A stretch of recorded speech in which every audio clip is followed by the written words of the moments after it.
When the sky opens up, humanity reaches for the exact same tool. This device has achieved what designers call competitive dominance.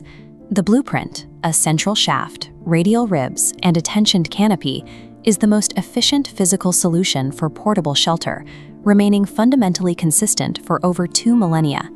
The design didn't spring from a single mind. It emerged through the gradual, independent efforts of multiple cultures over 2,400 years, each refining the mechanics and materials for their own environment. Yet we're faced with a strange contradiction. If this is one of our most universally successful, enduring feats of engineering, we treat it with remarkably little respect. The history of the umbrella reveals how humans reached a state of mechanical perfection, only for modern mass manufacturing to turn a revered invention into a generic, disposable commodity. Archaeological records from Egypt date the earliest canopies to roughly 2450 BC. These were fixed parasols used to provide sacred shade, mirroring the celestial body of the sky goddess, Nut, and protecting a person's generative shadow for the afterlife. A few centuries later in Mesopotamia, we see the first intact visual record on Sargon's victory stele. The monarch leads a procession, followed by an attendant holding a tall umbrella, a strict royal prerogative that signaled divine mandate. While the Mediterranean and Middle East used the canopy as a symbol of authority, artisans in ancient China engineered it for utility. By applying hot wax and lacquer over stretched paper, they created the oil paper canopy. This allowed the umbrella to repel water for the first time, transforming a sunshade into a rain shield. They also made it portable. In 21 AD, engineers designed a system of sliding socketed joints and locking bolts for the Emperor Wang Mang's carriage, allowing the entire structure to extend and retract on demand. The ancient world operated like a global laboratory. The Middle East and North Africa established the form, and East Asia provided the mechanical soul to make it a universal tool. When the concept migrated to Europe, it faced a cultural barrier. For centuries, umbrellas were viewed as exclusively feminine accessories. Men relied on cloaks and hats, considering the canopy too delicate for a masculine wardrobe. That stigma broke in 1750s London when a traveler named Jonas Hanway decided to ignore the critics. He carried an umbrella through the city for 30 years, enduring mockery and even physical attacks from carriage drivers who feared his umbrella would ruin their business. His persistence eventually normalized the device for every Londoner.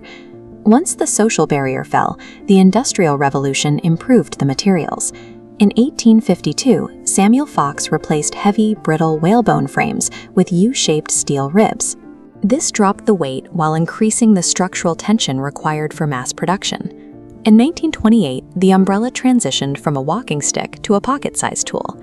Hans Haupt, a German veteran who struggled to carry both a cane and a conventional umbrella, developed a way to make the central shaft disappear.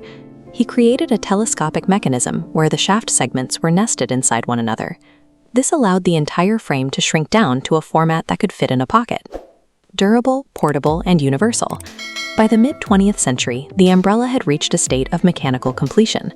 In recent decades, durability has been sacrificed for volume. Manufacturers prioritize low-cost assembly lines over longevity, producing millions of frames designed to fail. Over 820 million units are sold annually. Half originate in China, where hubs like Shangyu produce umbrellas at a scale cheaper to replace than repair. We see the result in urban transit hubs. Japan consumes 130 million umbrellas a year, often treated as single-use plastics, discarded when the rain stops. A cheap umbrella mixes nylon, metal wire, and plastic, making it nearly impossible to recycle. Most reach landfills, where plastic takes 450 years to decompose. Add the hidden waste. Hong Kong alone discards 14 million single-use plastic umbrella bags every year. Our demand for convenience at the lowest price has turned one of our most successful inventions into a major source of persistent waste. New initiatives are attempting to shift this cycle. Programs in Japan are upcycling discarded canopies into durable clothing, while premium manufacturers are beginning to introduce biodegradable frames made from corn-based polymers. A true solution requires changing habits. We must view the umbrella as a tool to maintain, rather than a fleeting convenience lost on a train. This mechanism protected pharaohs and emperors for centuries. If it's going to survive another millennium, we have to treat it with the same respect as the kings and engineers who first built it.